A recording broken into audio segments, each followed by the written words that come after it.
What up, though, y'all? Welcome to Crashin podcast. I'm your host, Logan Newman.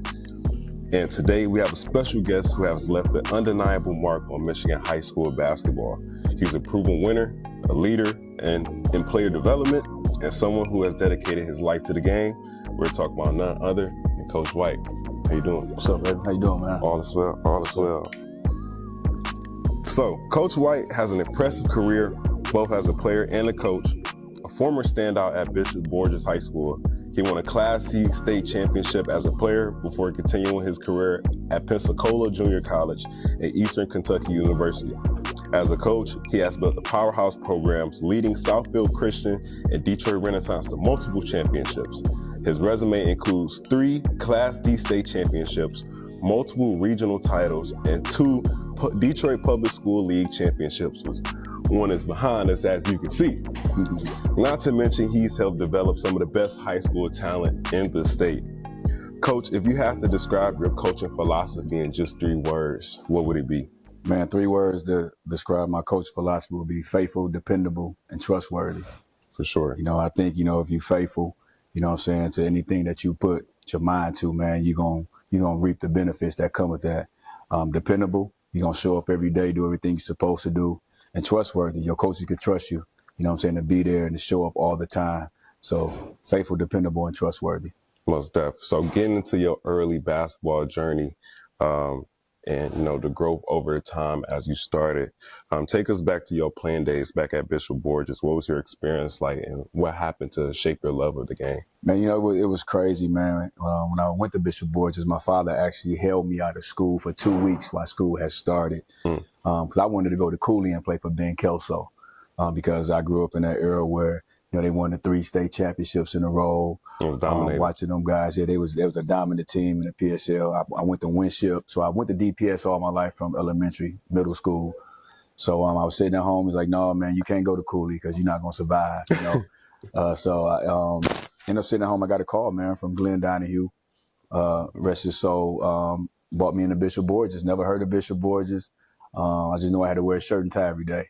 Yeah. But it shaped me, man, to become a better man. Taught me how to be responsible. Taught me how to be really committed to the game, and love the game. I was only freshman on varsity, so I was thrown in the fire and just, stuck it out. After Coach Donahue left, Coach Roosevelt Barnes came in and, man, really just elevated, my game and who I am as a person to a whole nother level. And we won the state championship, man, my senior year in '97, man. And it's just memories that I have, friendships that have been forged and bonded over the years, man. And so we still got a group chat, man, with the whole basketball team to this day, man. Yeah. So, they family, man. And, hey, man, I was grateful to be able to be part of that. Yeah, most people don't understand. Like, once you go through the trenches with a team, it creates a brotherhood that really can't be broken up by anything that happens in life, whether you have family or anything, whatever's going on. It's just that brotherhood is always there. It's kind of like a fraternity of whatnot. Yes. But more of that for sure. You played at Pensacola Junior College in Eastern Kentucky under some great coaches. What are some key lessons that you took from those coaches? Man, I played for Paul Swanson at Pensacola Junior College. Actually, Paul Swanson, he coached at University of Detroit under Ricky Birdsong. And he also coached one of my assistant coaches at Bishop Borgess, and Dwayne Kelly, who played at the University of Detroit for him, one of the all-time leading scorers at UOD. And, man, they just taught me, man, the grit, I always had a grit as a high school player, but in college, it's a whole nother grit you need, man, to play, man, and just withstand, being away from your family. I'm 17 years old, man, in Pensacola, Florida by myself, and my family here in Detroit. Yeah, growing up fast. Yeah. I had to grow up fast, man, got my own apartment and, man, got to get up and go to class on your own, so I had to grow up. Then I was blessed enough to play for Scott Perry at Eastern Kentucky University, another Detroit connection, went to UOD Jesuit. He was an assistant coach at UOD Mercy, and also assistant coach at University of Michigan in California, he just stepped down as the general manager for the New York Knicks. Okay. So I was blessed to play for him, man, for 2 years. Then he ended up leaving and going to the Pistons. So, man, they just all taught me just how to be, determined and to chase my goals. And, I remember Coach Perry told me one time, he said, "John White, you the ham." I didn't know what that meant. He said, you the ham. He said, you could be able to walk in any room, you know what I'm saying, and fit in any room. He said, you know, he said, you had that personality, that charisma about yourself. And I held on to that, man, you know, and it helps me in life now, man, even when, you know, navigating certain things and developing and forging relationships. For sure. Getting into your coaching career and success at the high school level, you built winning programs both at Southfield Christian and here at Renaissance. What's the key to creating a championship culture? Man, I think it's just getting under somebody that could teach you how to build a program. I was blessed, man, after I got done playing professionally to work for Nate Oaks. You know, everybody know Nate Oaks' story, man. You know, Romulus High School, 15 years. He was a math teacher, you know, built a powerhouse out there. So when Josh Baker and I had left Romulus to go to Southfield Christian, you know, we already had the blueprint because we sat under Nate. Josh sat under Nate longer than me, but he had the blueprint on how to build a program, man. And, you know, it's just about getting the most out of everybody that comes in the gym. You know, Nate had a saying that, when we work out, you know, y'all got to have the mindset that time is old, you know, or somebody's always in the gym at the whole time. Watching. Always play like somebody watching, train like somebody is watching. And that's the mentality that we put into our kids' head. Absolutely. At Renaissance, you coach multiple Mr. PSL winners, all-state selections, and Division I athletes. How do you approach player development to prepare them for the next level? I think you're only going to get out the game what you put into it. I'm big on always, at some point in practice, having some type of skill work. After every practice, we always going to shoot. But I want to put them in position to do things that's going to translate to a game. Absolutely. Not just be robots and just go through cones and stuff. No, I want you to get downhill to your pull up, you know. And I think that's going to prepare them for game type situations, man. And, you know, I think that's just the main thing, man. Just the player development is such a key part, man. It's more than just X's and O's and rolling out the basketball and say, go play. But you got to prepare them, man, for the real game. Absolutely.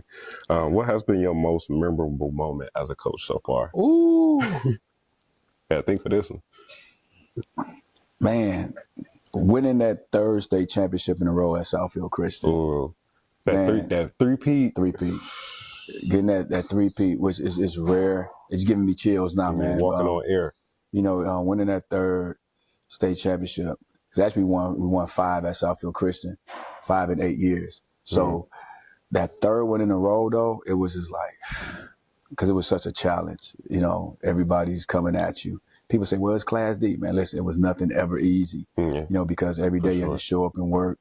But man, you know, winning that third one in a row, you know, you never get used to it. You know, there's always an edge, there's always an excitement to, you know, playing, you know what I'm saying, at the Breslin. So that was, winning that third state championship in a row at Southfield Christian. For sure.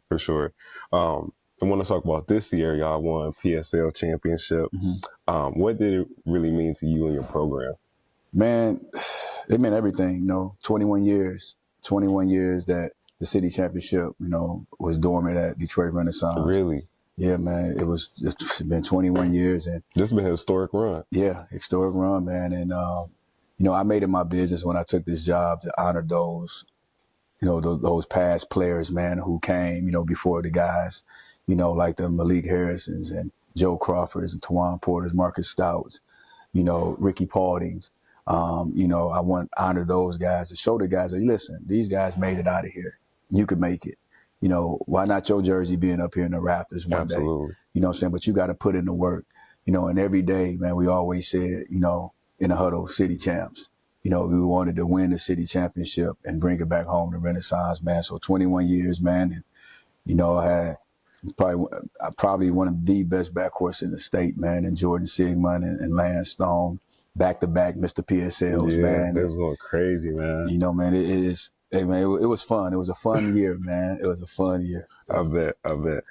So just getting into the future of basketball, you know, we spoke on some of the young names that you mentioned, Lance Stone, Jordan Sigmund, Malachi Jackson, just a few from your team. How do you see high school basketball evolving in the next 5 to 10 years? Ooh, man, with all the NIL stuff, man. Yeah. Doesn't it open up for high schoolers next year or something like that? It does, man. They talking about it open up. It's going to be the water's going to get real murky, man. You know, you're going to find out who's doing it for the love, and who's doing it for the money, or who's doing it for the fame. And I think it could be a gift and a curse to the game of basketball, man, if it's not handled or, you know, handled with care, and the right people are not over it. You know what I'm saying?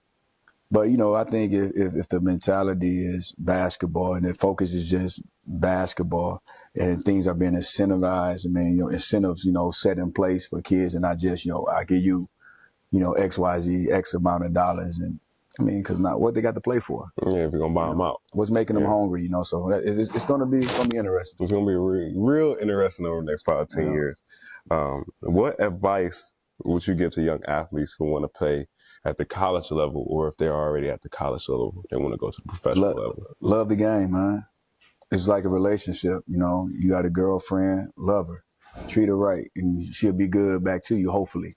You know, but if you just do what you're supposed to do, I believe, you know, you can only reap what you sow. Absolutely. You know what I'm saying? You can't make no withdrawals if you didn't put in no deposits. And that's just with anything in life, man. You only get out of it what you put into it. Absolutely, absolutely. For aspiring coaches, what is the most important lesson they need to know going into their coaching careers? Study the game. Study the game. Just like with playing the game, you got to love it. You got to love your craft. You got to love people. You know what I'm saying? I was raised to love God, love people. If you do those 2 things, man, you can go far in life.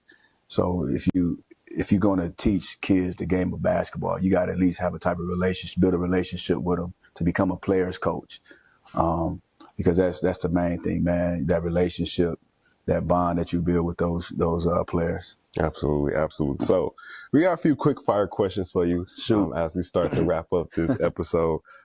First, best player you've ever coached.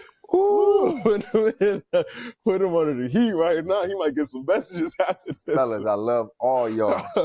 Man. Best player I ever coached, I had to say E.C. Matthews at Romulus High School. E.C. Matthews. Man, that's tough, man. E.C. Matthews. Oh, man. I'll say this. Give me a starting 5 of players you coach. That's better. That's better. Okay. Give me E.C. Matthews, Romulus. Wes Clark, Romulus. Okay. Wes Clark that played at Missouri. E.C. at Rhode Island. Harlan Beverly. Southfield Christian, played at Miami, now he's at Wichita State. Bryce Washington, a very special kid, actually working with the Detroit Pistons right now. I went to Hofstra and went to Penn. That's 4. Can I get a 5th and a man off the bench? You get a man off the bench. You get a 6th man off the bench. You can get a man off the bench. I give you that. Give me Lance Stone and Jordan Sigma. Okay. My nephew gonna kill me. He played for me here, man. He went to Mount Bird and became Player of the Year at their post grad. Really, Unc? You know, he'll love you, boy. That's how you feel, Unc? What's the toughest team you've ever had to face? Oh, the toughest team I ever faced when I was at Romulus, we played Detroit Country Day when they had Ray McCallum, Deshante Riley, Jordan Dumars, Donovan Kirkland. They was loaded. That was the best team, man. D. Brown was on that team. Them all powerhouse players right there. Yeah. Hey, that was the toughest team I ever seen, man, on a high school level here in the state of Michigan, just with talent in one place. For all y'all young hoopers, man, all these names he mentioned, go look them up. Like, we all know about the Steph Curry's, Kyrie Irving's, all that. Yeah, that's cool. But go look up, like, roots of Detroit basketball. Like, these really people that paved the way for my generation too. You know what I'm saying? Like, I came out at 17, but even the players before me telling me all the time, like, they really paved the way for our generation to have as much freedom as we have with this game. Most definitely. And they had it harder, you know, like I say it all the time, like, I've caught the tail end of it, of the hard work and the football factory is what we call it, because they had put us through football factory too over at Cody. Okay. But, you know, y'all was hard workers. I can say that. Like, y'all really love the game. Y'all was in the gym all the time, always having open runs. And it's kind of different now, finding a safe space for young hoopers to play basketball. But back then, like, I remember I was there for them last little years at St. Cecilia. Mm-hmm. You know, with St. Cecilia, you just be there all day. Like you all day. summer, you could just hoop all day. Favorite coach of all time? All right, let me get the top 5. Oh, man. To start at 5. Favorite coach of all time, Roosevelt Barnes. Okay. Roosevelt Barnes. Roosevelt Barnes. Joe Gregory. He's one of my assistants. Dwayne Kelly, assistants at Eastern Kentucky. I'm sorry, at Pensacola. Scott Perry. You know, he understood the business of basketball and relationships, building relationships. Number 5, I had to say Nate Oakes. He didn't coach me, but he taught me how to run a program. He gave me that confidence to know that I could coach this game of basketball. For sure. Yeah. One drill every player should master. One drill every player should master, man. I need to focus on y'all layups too. I think the one drill I think is what we call the Martelli drill. It's the Martelli drill where baseline, free throw line, and it's a transition drill, but pushing the ball in transition and trying to score in transition. But the defense is also stopping the offense from scoring in transition because it makes you communicate, it makes you see the floor, it makes you think on the fly. You know what I'm saying? Real time. People got to be able to think and play the game of basketball at the same time. And I think that Martelli drill is something that really elevates a team that likes to get up and down and run that can shoot the basketball. For sure. Last but not least, your dream job, if you can coach anywhere, where would it be? Other than the illustrious Renaissance, of course. Man, a dream job, if I could coach anywhere, University of Michigan. University of Michigan, man. I love to, I love to work at Michigan. I spent a lot of time at Michigan. It's just Michigan, man. Yeah. The tradition. I grew up down the street from Chris Webber on Biltmore. I went to high school with his brother, Jeff. He was a senior when I was a freshman. And the Michigan, man, has always been something that, I would like, if they called me, Dusty May called me, and I'd be like, Dusty, let's talk. Let's talk. Yeah, Michigan, though, University of Michigan. Congratulations to Go Blue, Big Ten champs.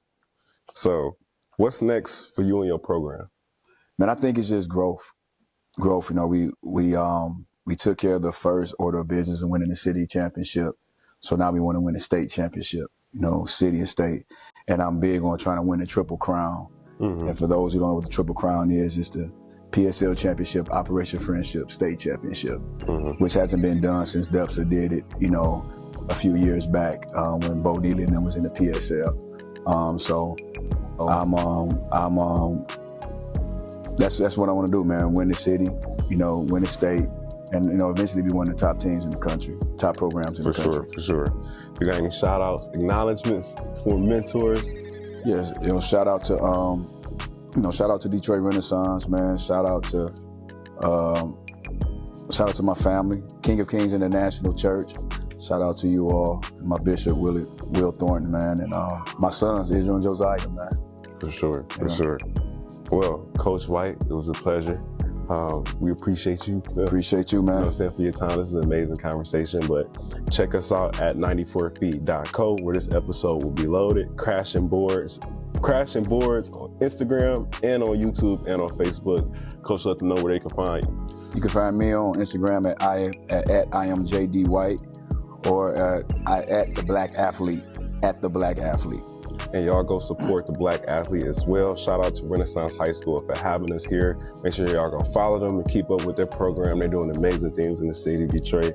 Have some amazing athletes on their program. And there you have it. Crashin Boys Pod. We'll see y'all next time. Appreciate you, Coach. My God. Appreciate you, man. It's love, man. It's love.